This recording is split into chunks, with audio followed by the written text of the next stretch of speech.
So we have a big match to preview on Sunday, and it's India against Australia down at the Oval.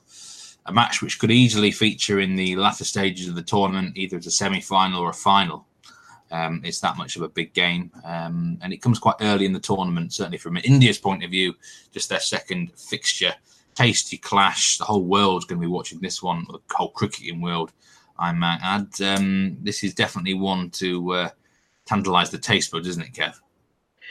Absolutely, Steve. Yeah, I mean, if this whole tournament goes to the preconceived odds before it started, this will be a semi-final, won't it?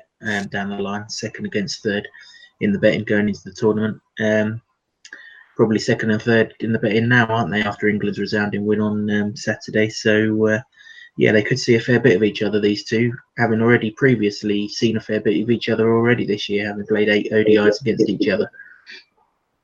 Yes, well, we've got some bets for the game. Just going to change the style format of this podcast now. We're just going to tell you the bets straight away now, and then we're going to talk about them. So for this game, the picks from this podcast are Australia to win at even money. Bet that William Hill for 4 units. Pat Cummins performance over 35.5. That's at Betway.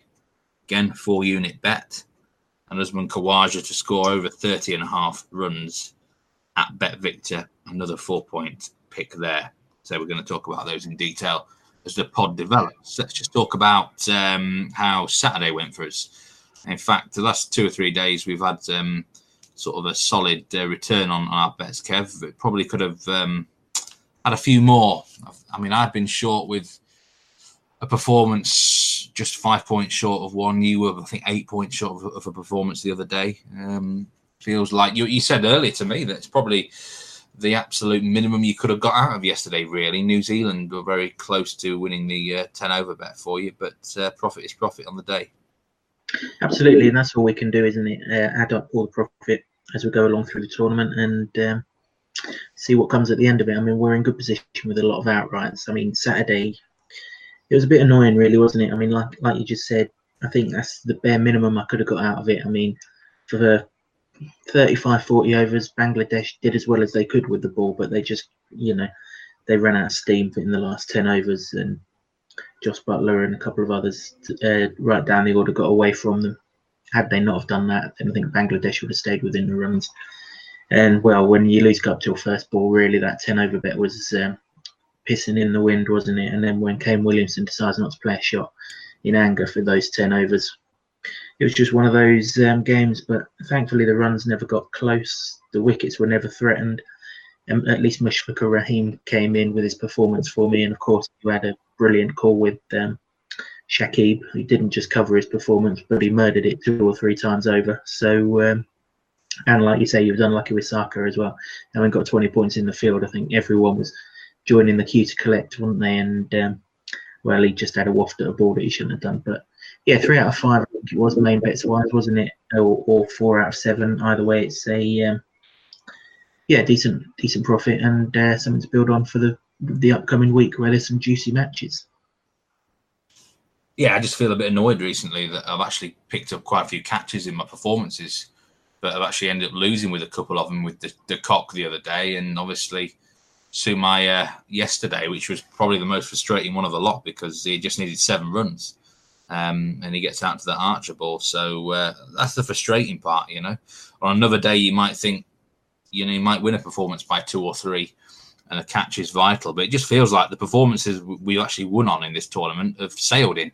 It's not even been close. It's just the tight ones where we've missed out on. Just little margins here, but hopefully we can get one very soon. Indeed. So Australia-India. Well, the bookmakers can't really split them too much. India are slight favourites. You can get Australia at even money. I've mentioned this is one of the picks that you're going to take Australia here, Kev.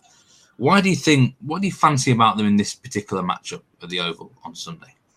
You can actually get them at 11 to 10, actually, Steve, at William Hill. I don't know, really, if I'm honest. I just see this as a 50-50 match, Steve. So from that point of view, odds against is automatic value, isn't it? As I just alluded to, these two have played 8 times this year, 3 times in Australia at the start of the year. Then Australia went to India for 5 ODIs. They're 4-4, which, also shows that there's nothing between them. But of course, in those 8 ODIs, there was no Warner, there was no Smith, and Mitchell Starc was injured for all of them. Kel surprise. So Australia have got 3 really big players to come back. Dhoni flitted in and out of them towards the end. India will try and Rishabh Pant, and Jasprit Bumrah set out a couple of them. But by and large, it was a proper India side that competed in those matches. So I think the sort of strength of the sides, probably those 4-4 is probably balanced slightly in Australia's favour, given that they were without 3 big men who were here. I just think in these conditions they're going to be tough to beat. I wasn't completely convinced with India against South Africa. Thought they bowled really well, but they didn't really need to bowl all of that well, did they? Because we've we've waxed lyrical about South Africa's batting lineup. But actually, did they bowl well? Because although they ran through the batting, Fekler, and Morris took them through quite a few runs, which down the line that's going to cost them if that keeps on happening. So if you put sort of the equivalent Australian batsman in here, Carey scored well against West Indies, Coulter scored well against West Indies. So I'm not sort of necessarily sure about India, certainly in the field. And I didn't think they were brilliant with the bat. I mean, obviously Shikhar Dhawan failed. Virat Kohli was just an edge waiting to happen. KL Rahul, he was solid enough, but I mean, he didn't look brilliant. It was only really Sharma, and even he looked tentative early doors. And of course, he's facing up with Starc and Cummins, so the new ball here. So there's no guarantees he'll get away. And MS Dhoni, well, I mean, he still plays the great knock, doesn't he? But he doesn't look fully fit to me, MS. So I have a few doubts over India. I want to see a couple of good performances from them. I suppose people are going to shout at me, quite rightly so, that Australia were whatever they were, 40 for 4, 70 for 5 against the West Indies. But I just thought they got taken by surprise at just how quick those West Indies bowlers were. Obviously, they're not going to have none of that problem at the Oval. It's a much slower wicket. India aren't as quick with the ball. So I expect Australia to get off and running to a better start here, particularly as most of their batsmen have had 8 games against this bowling attack. So I just think there's enough weighted on the side of Australia to take them at odds against. They're my tip for the tournament, so I'm certainly not shirking them now. And as I said when I backed them for the tournament, I wanted to be on a side who can put up a average or par score and defend it, and that's exactly what they did against West Indies. Doesn't matter how they got the score and they defended it. Probably a West Indies batting lineup that's going much better as a whole complete 1 to 8 unit than this India one is too. So obviously India will have the support on their side, but I don't think that's going to count for enough here.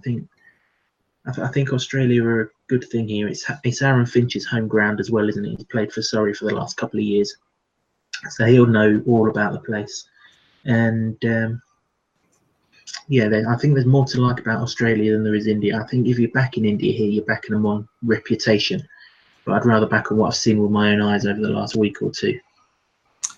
Yeah, Australia have bowled well so far. I mean, really, West Indies should have won that game, I thought. From the position they were in, it didn't look like they were. It looked like they were going to get over the line, but Australia's, Stark's bowled well, Cummins has bowled well. To be fair, India's new bowlers looked quite good the other day as well. Do you think this is going to be the same case of the opening 2 or 3 are going to have to ride out a little bit of a storm?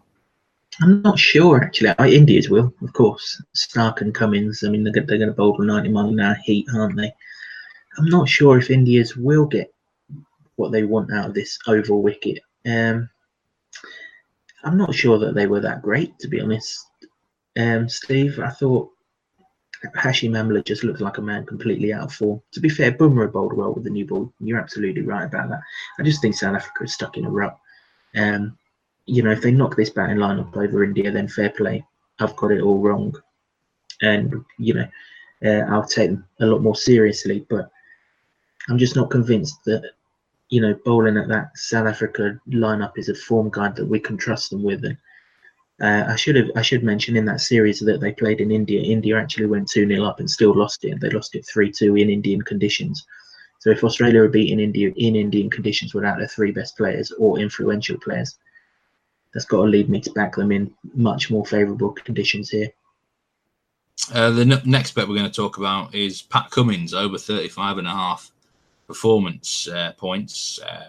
1 point per run, 20 points per wicket, 10 points per catch, 25 per stumping, although that's not applicable here. You've invested quite a lot in Pat Cummins in this tournament, and you're going down that street again here. So, I mean, 35.5, realistically talking 2 wickets, aren't we? He may bat, but we can't guarantee it. So you fancy him to get stuck in at the Oval? I do, yeah. He's obviously taken 2 wickets in both games so far, hasn't he? 2 against West Indies, 3 against Afghanistan. He's been in brilliant form in recent times. He has a much better record against India with the ball than he does most other sides. He's played 11 times against India. He's got 18 wickets, including his best figures of 5 for 70, which came up in that series that they've just played. In fact, in that series, he didn't take a wicket in Hyderabad, which is fair enough. I mean, that's a road of a road, that is. 4 for 29 in Nagpur, 3 for 37 in Ranchi, 5 for 70 in Mohali, 2 for 38 in Delhi. And previous to that, he's also got 2 for 54 against India in Indore as well. So, you know, he tends to bowl well against India. I'm guessing the pace and the bounce that he gets goes against the Indian batsman. He's also taken a couple of catches, so there's every chance that, excuse me, that he gets something in the field. And in that last ODI against them, he scored 15 runs. So there are genuine scoring options in 3 methods here. 2 wickets, like you say, is enough, and that seems to be his sort of modus operandi at the minute, doesn't it? He's bowling really, really well, really fast. He's taking the new ball, he's coming back in the middle, and he's getting overs at the death, which is perfect. In the warm-up games for this tournament, Australia played 4 of them. He took 3 for 36 against New Zealand, 4 for 32 against New Zealand, 2 for 36 against West Indies, and 1 for 23 against Sri Lanka without bowling his full spell. So he is taking wickets right the way through his bowling efforts, and I don't think 2 wickets is beyond him here, just purely because of when he's bowling, Steve, as much as anything else. Yeah, it's a pretty self-explanatory pick, really. We've gone on about Cummins a lot in this tournament, and let's hope he delivers again. So your third pick for the game is Usman Khawaja, over 30.5 runs with Bet Victor. Not a player we've really talked about on this episode at all yet, but well, I mean, you actually did mention the other day that he might be a bit wary after taking a ball in the head a week or so ago. But you fancy him in this particular game? What is that to do with the matchup with India or the ground or whatever? Yeah, the matchup with India more than anything, Steve. Khawaja's got 2 ODI tons in his career, and they've both come against India. So he obviously likes playing against India, doesn't he? I actually thought he was a little bit unlucky the other day. That Shea Hope catch was magnificent. I know the shot was all wrong and premeditated and everything. And like you say, he got spooked by the short ball, didn't he? And he thought, fuck this. If I'm going down, I'm going down swinging, which is fair enough. Even then, Hope just pulled out an absolute perler, didn't he? That gets caught, what, 1 in 10, 2 in 10?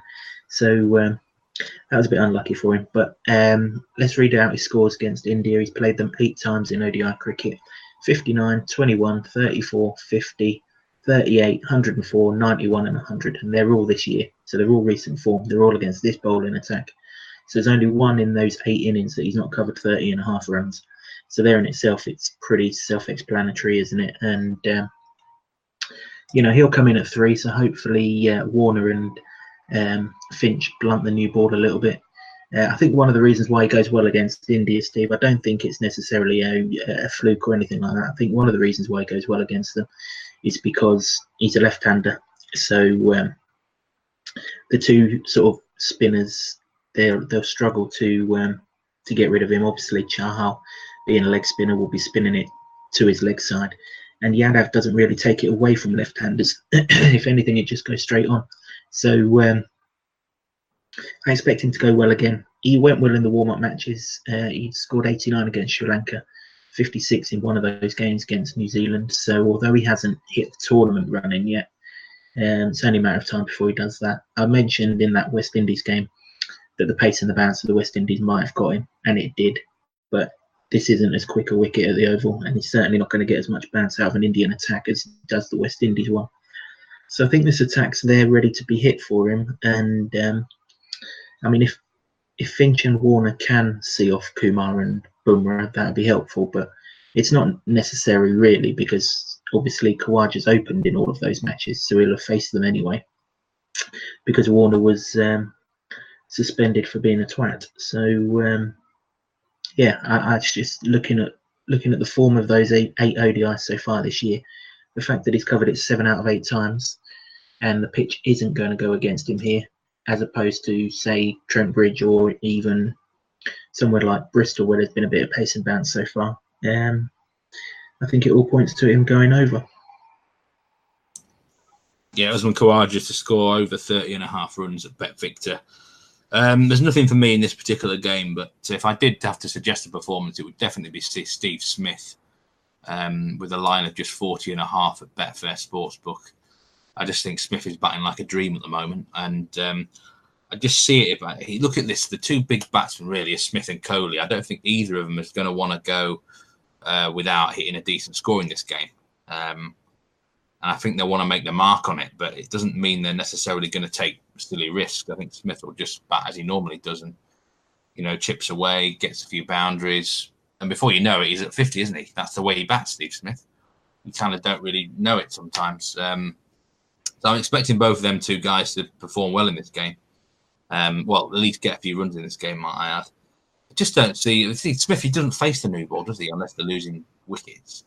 So nothing to really threaten him early on. So I'm kind of talking myself into backing him here, aren't I?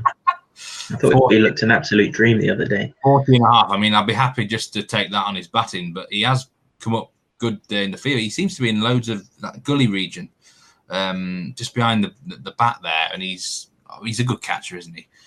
And I'm not saying you can guarantee a catch out of him every single game, but you're near as damn it can. Expecting to get one, so you may as well be looking at that and thinking, well, is that a line of just 30.5 to score 31 runs? And that is one I would highlight anyway. As I say, I just it's a match I feel like watching rather than backing anything. But if I was to take anything, it would be Steve Smith. Got enough invested in him in this tournament anyway. So yeah, it should be a good game of cricket. Very much looking forward to it. I think it might be a close one. Weather forecast for the game, there might be some rain around later on in the evening if it does go right to the death. Chance of some rain there, but for the majority of the day, it should stay dry. So, final thoughts, Kev, should be a cracker. Yeah, this is the real standout game of the tournament, isn't it? Between two sides that can genuinely win the competition. We haven't had one of them yet. So, yeah, we're going to get indications of how this tournament could go down the line in this game, which is another reason why I expect it to be extremely competitive. I mean, these two fierce competitors when they're on the park anyway, aren't they? So yeah, I think there'll be a fair bit of hostility, competitive edge to this one, and should be a great game of cricket to watch. Hopefully that rain slides down the river, as it often does at the Oval, and we see a full game. Brilliant. Okay, well, we'll be back for Monday's match. We're looking forward to that one. West Indies are involved, I think. Against South Africa, yeah. West Indies, South Africa. And we'll catch you for that one, Kev. Take care. Yes, mate. All the best. Cheers.